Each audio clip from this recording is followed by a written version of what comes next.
Hi, I'm Bill, and we're going to walk through verification of an Educate's installation on Google Cloud. So these are the things that we're going to verify. You'll see on the left, we're going to verify the platform components. On the right, we're going to deploy and verify a training portal in a workshop.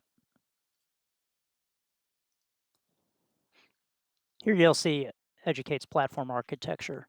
We're going to verify the Educate's operator first.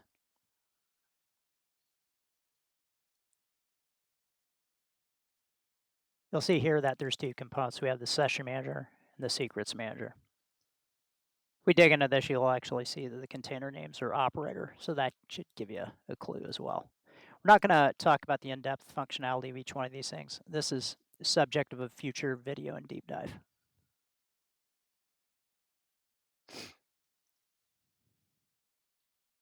Next, we're going to talk about the ingress components.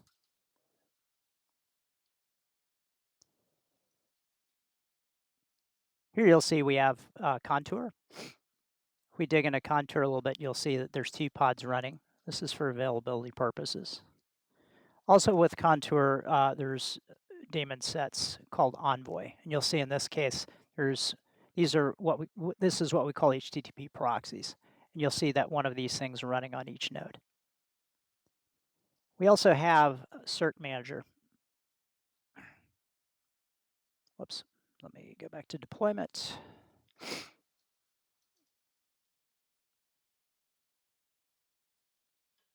Deployments.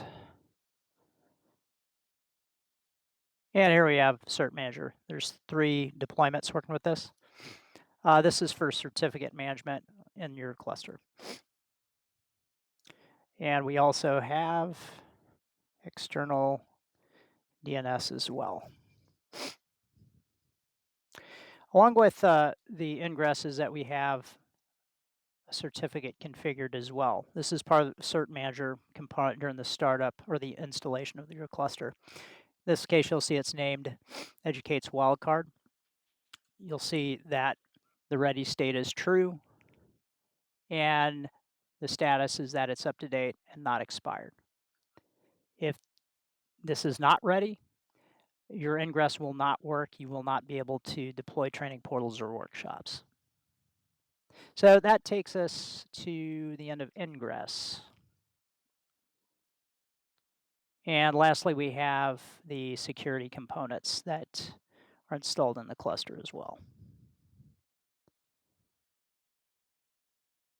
And that is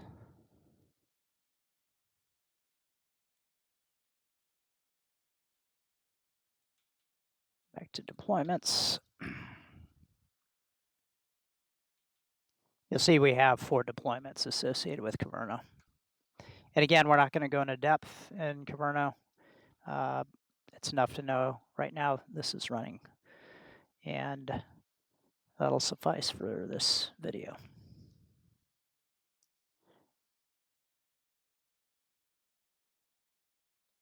All right, so some of the other things that we need to talk about, if you look at the bottom left, you'll see that the icons are in a slightly different pattern. You'll see the little puzzle pieces: workshop, training portal, workshop environment, workshop session.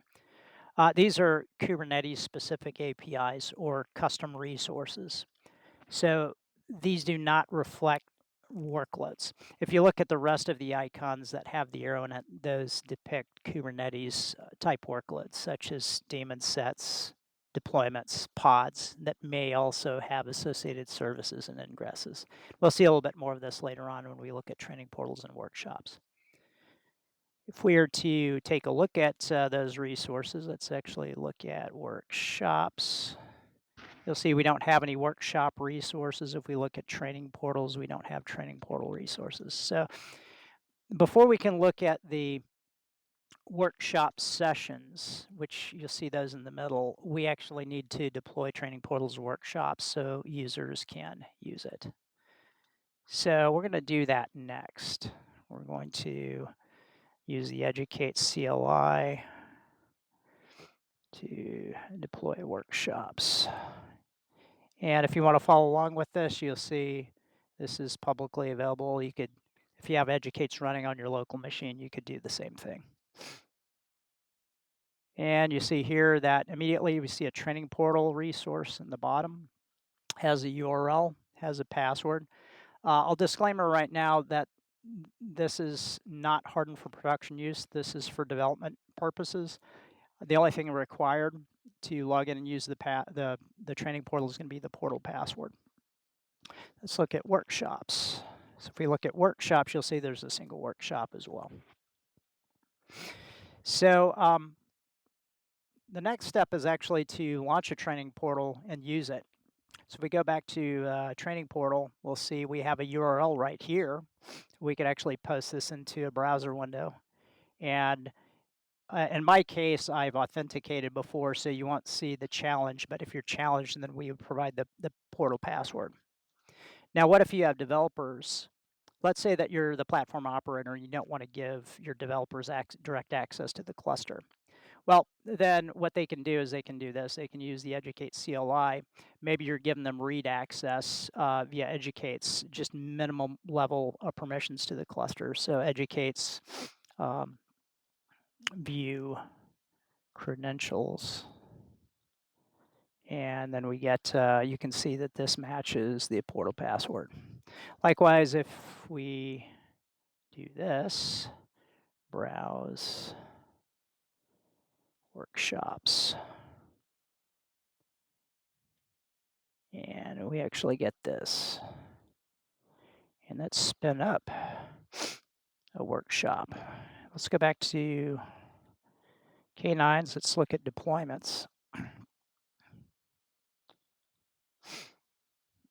And we see this new namespace and this new deployment. If we look at the deployment here and we look at the pod and we drill into the pod, we'll see a container called workshop. And if you look at the coordinate for the image, this is a base image. Now, this is at the core of the Educate's architecture. You can make a little bit of a comparison between Educate's and dev container type infrastructures such as Gitpod, code spaces, and so forth.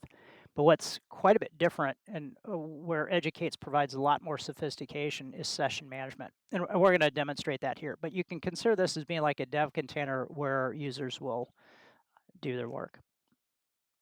And you'll see here, this is the UI rendering of that workshop. And also, what about that what about the workshop session? So let's look at that. You'll see a workshop session here. Let's take a look at our architecture diagram. So if you look in the bottom middle, you'll see workshop session 1. That's analogous to what we're doing here. We have a developer workshop session that's running. Now this is a Kubernetes specific workshop. So in cases where workshops will spin up what I call maybe backing services or resources that require its own namespace, then the workshop would get its own namespace. Now, this workshop does not spin up its own namespace resources yet, but it could, right? And this is where when this session is running, they get their own namespace. When the session is terminated, ended, it could time out. Then this namespace will be automatically garbage collected. Any resources used by this workshop session are automatically garbage collected.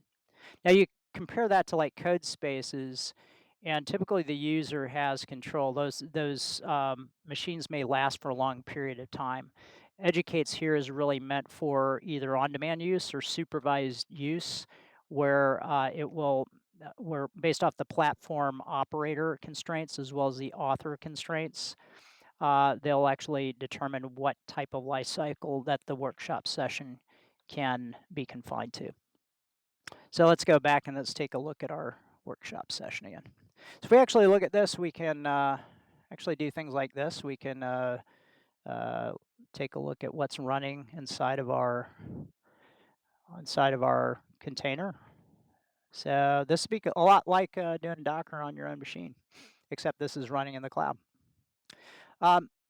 Also, we can take a look at some of the other features. We'll see that Educates has CAN support for embedding a Kubernetes console. If you're going to use this for running Kubernetes, workloads as part of your learning. You can do that. You don't have to. Another fine um, feature is the VS Code integration. So this has a VS Code editor. For developer-centric workshops, you can provide them the editor, and they work right out of the container. We can also do things like embed slides. This could be PDFs or Reveal.js or whatever. We're not going to go through the whole thing, but this demonstrates that things are working properly within our cluster. We verified our platform looks good, and that's it for this video. And I'd say in future videos, we'll do deeper dives into the architecture.